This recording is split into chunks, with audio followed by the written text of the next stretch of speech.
we might be doing some adult themes today. It's possible. So if you are a 10-year-old, don't let your parents know that you're listening to this program. Just put them on headphones and try and shoo them away, because the people that I'm bringing on are the mutual hosts of Two Girls, One Mic, which is a porn cast. Now, in my defense, originally I thought it was a corn cast. I thought that they were maybe experts on Iowa and Nebraska, but no, it turns out that they have a whole podcast dedicated to assessing porn. It is Friday. What a week. What a week, and I am done with this week. I'm done putting up with this week. I'm not going to do anything more substantive. I'm going to talk about funny headlines, rain, sleet, snow, or electoral shenanigans. Funny headlines is the order of the day now, and I am joined by two very funny ladies that are going to help me unpack the week's underserved headlines. They are jointly the hosts of Two Girls, One Mics, friends of myself, friend of the show, Alice Vaughn and Yvette Dutremont. Welcome back. Thank you for having us. Yvette, did I just butcher your surname again?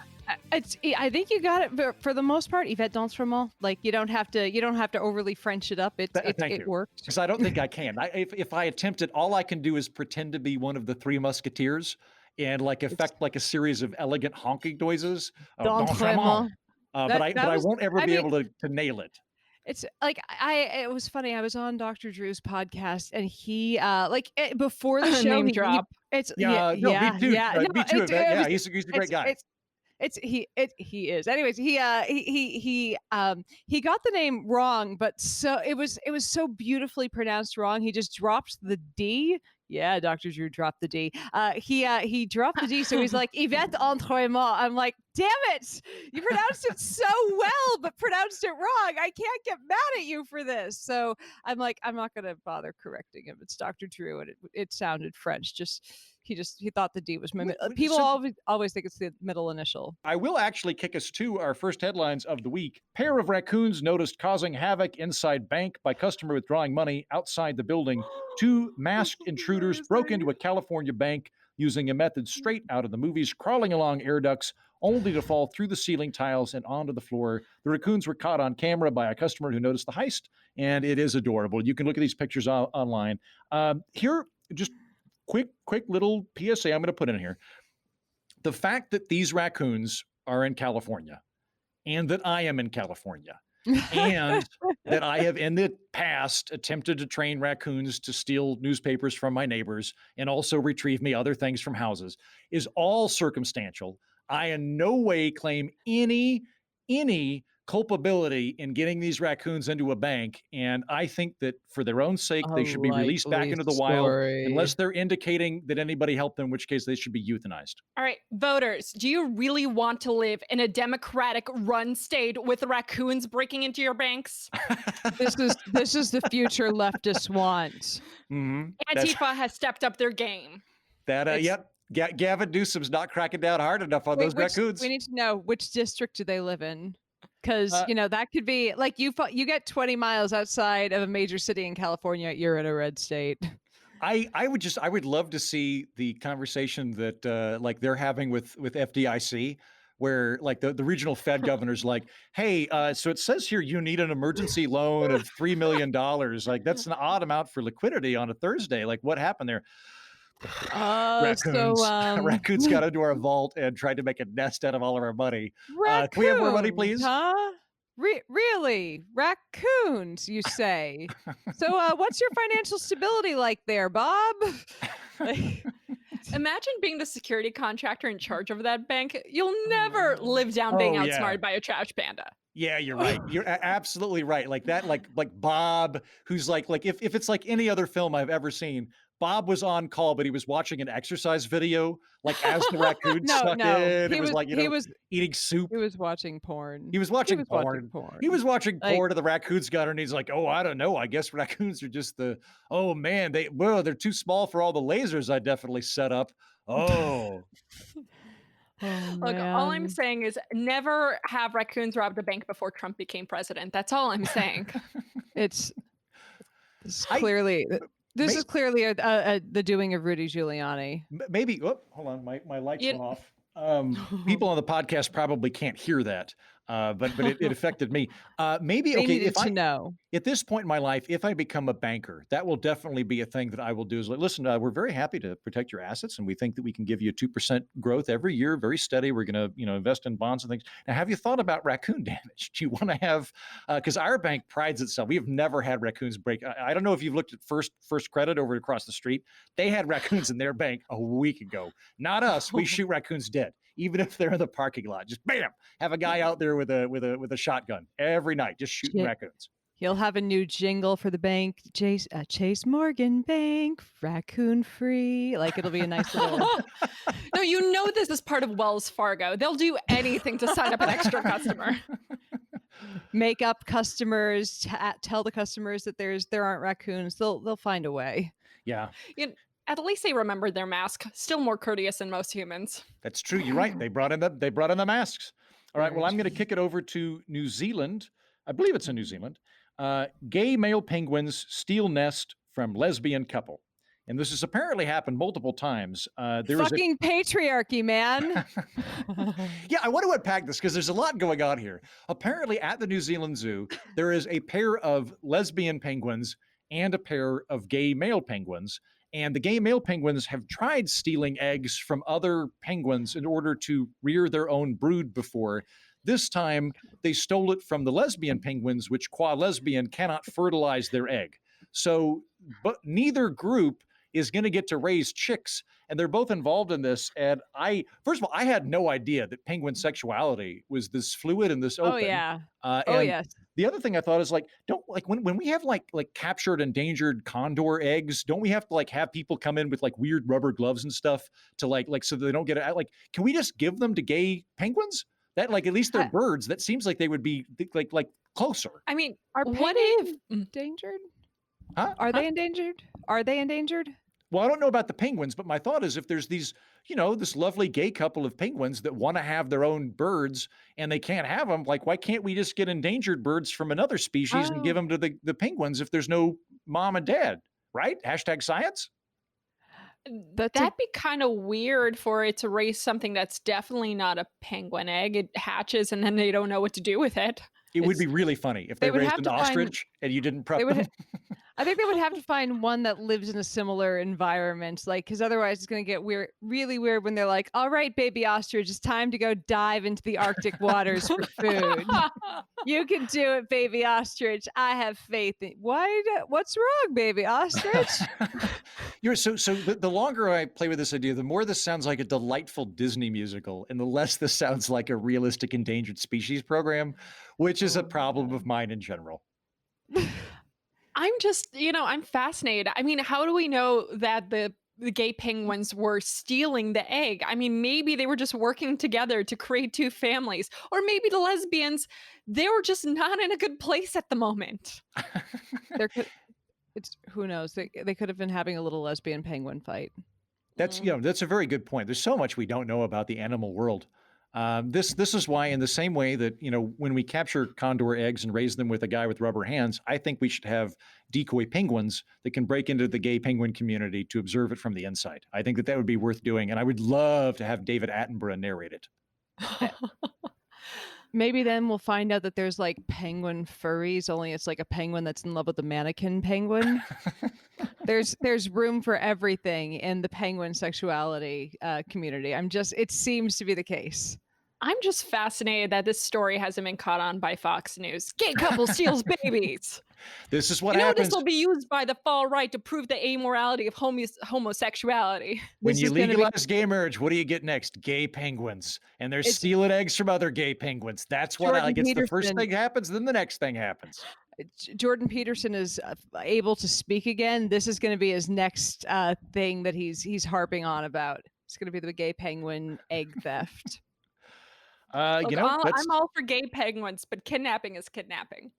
Yeah, I stand on that too. You're allowed to love whoever you want, particularly if you're a penguin. But a crime is a crime, regardless of sexuality. So I think that the gay penguins should be given the death penalty, not because they're gay, because they're thieves.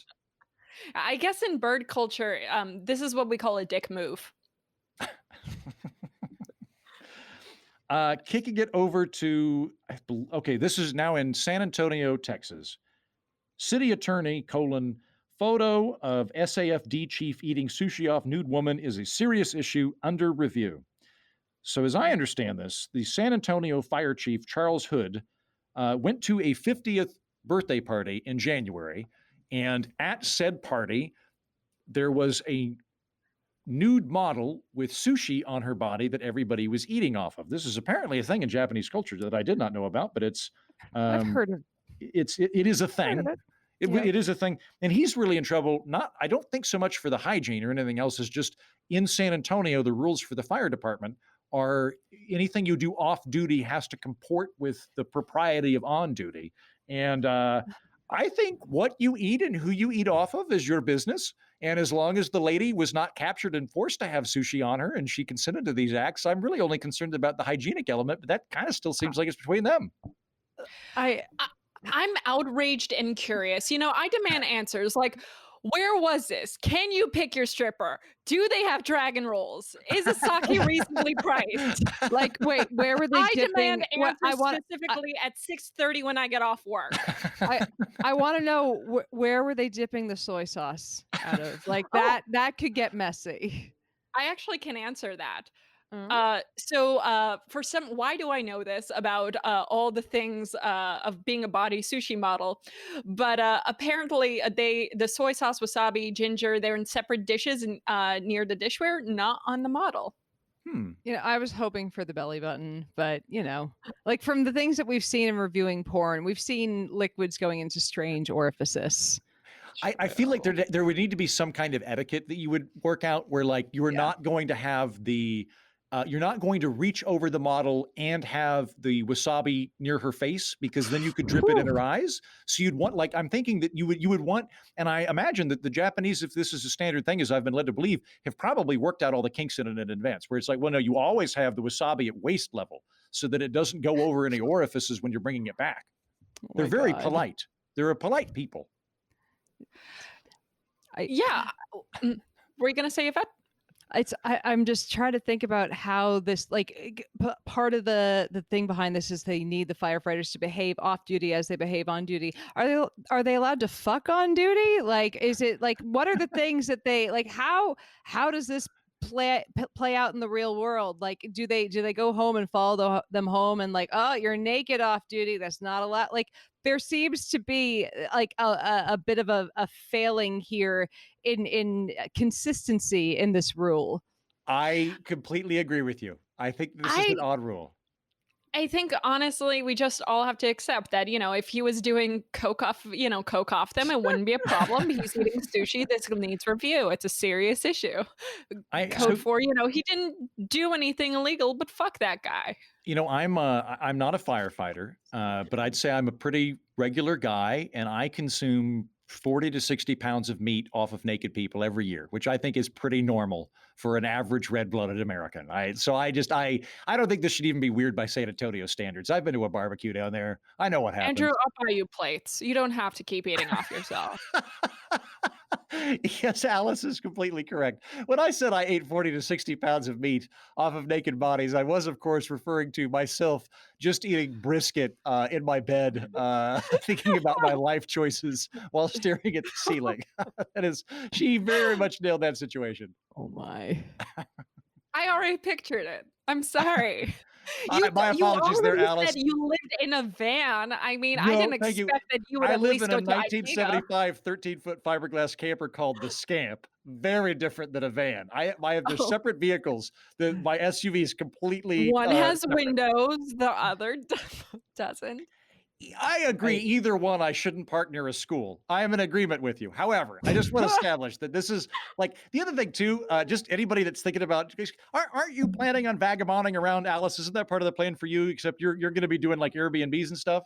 Yeah, the next 2 years. I'm starting January. Okay, all right. So just like, if you end up purchasing a vehicle, I intentionally brought with me a smoking jacket and pajamas because I knew 36-year-old guy in a t-shirt living in a Scamp, sad. 36-year-old guy in a smoking jacket living in a Scamp, adventurer. there's some sort of story that guy's doing. That guy's an eccentric. And that's why I will defend that smoking jacket to the end. They will take it from my dead hands if I try to get robbed again, because I need that to maintain eccentricity as opposed to sadness. It's you go for that, friendo. I'm sure it'll work out. Okay. So anyway, we're all in favor of eating sushi off naked people, I guess. Yes. Okay. Yeah, Highly nothing in wrong with favor it. of. If the naked person consents to you eating whatever they want off of you, then indeed. Mhm. And considering how well they're paid, I mean, on average, they can make easily between 100 to 150 an hour. If you're hiring and you own a sushi place, Yeah. I'll raising hand. And if you have a lot of brisket and you want to pay somebody $26 an hour, I am willing to do that. I'm willing to go in there. I'm still pretty real I- thin. I'm still like relatively svelte. I look a bit like a meerkat. And so if that's a thing, if I you feel want like a meerkat and brisket, I'm willing to try. I feel like that's There's an an SNL OnlyFans skit. for that. I feel like that's an SNL skit come to life. Like we're talking, like it's going from it's a beautiful Japanese woman laid out with sushi on her, but it's like, but do you want the American experience? Switch to a man with some body hair, with brisket and ribs on top of him. I think that's like, and part of his thing is he'll crack you open a beer whilst laying there with brisket. Here Like, you go. Here's the course. I want that for my next barbecue. So I am going to kick this over to Japan proper. Teenager finally achieves her dream of dating Godzilla.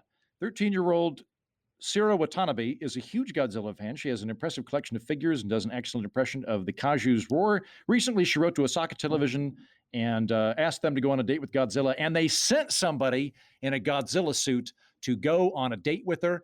Full body Godzilla suit. They went on a date. I think he bought her flowers or she brought him dinner, but it was like a whole Lady and the Tramp thing, where they're doing all of that. And then at the end, she proposed and Godzilla declined, but at least she got to do the shot. And I think in the same way that if you want to eat brisket off of a guy that lives in a 13-foot fiberglass trailer, if you want to marry Godzilla and Godzilla's all about that, you go right ahead. I support you completely. And that's why I was in favor of Prop 19. To marry Godzilla. People should be allowed to marry Godzilla or people in Godzilla suits. Still a better love story than Twilight. And that will wrap up the episode. Ladies, thank you very much for coming on the program. Would you mind sticking around for one more story to cover for bonus for Patreon supporters? Of course. Why, thank you. And before we sign off, I should note that your podcast, the Porncast, is Two Girls, One Mic, which is very funny. I myself, in the greatest honor of my life, was invited on the program to talk with you about the Austin Powers porn parody that we did here a couple of weeks ago. And it was a blast. It was a lot of fun. I had a great time. It was so much fun having you on, and we had our listeners loved it too. Thank you. So obviously when we, get back around to, I don't know, Star Trek, which I have to first finish doing Next Gen. I think on season 3 or 4 of Next Gen. It's so you've gotten to the point where Riker has a beard now. That was season 2, sweetie. Yeah. I know. Like as I said, you've gotten to the point where Riker has a beard now. That's true. Yeah. I am holding back so hard. You have no idea how much of my nerdness is like, oh my God, they're going to talk about, just hold back, Heaton. Just like sit back, grew up surprise them, let them know how good you are when you're invited back to the big league. I grew up on TNG and it was so good. Has anybody watched the newest Picard? Because I haven't yet. No.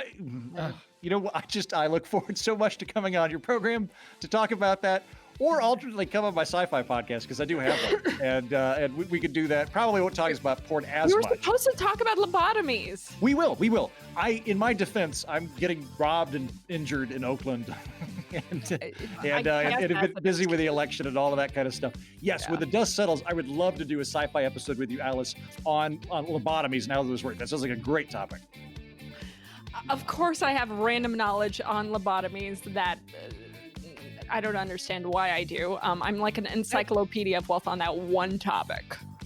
I had to research that one a lot for some writing I did because it was like, wait, when did we stop doing lobotomies? When did because the amount of health stuff that we kept doing when we already had a lot of knowledge, like the amount of screwy stuff that we were still doing lobotomies into the 60s and 70s. I'm like, that seems oddly recent. So that is my only reason that I knew a lot of stuff about that. I'm like, I just can't wait to learn. It's going to be a fun episode, and I enjoyed talking to you both. And we will mosey on over to bonus content for Patreon supporters. Thank you everybody for listening, and have a great weekend. And now it's just the three of us, and several hundred bonus listeners. But this is several hundred bonus the real listeners. party. This is the real party now that it's funding to think. This is where we're gonna do one more story, and that is.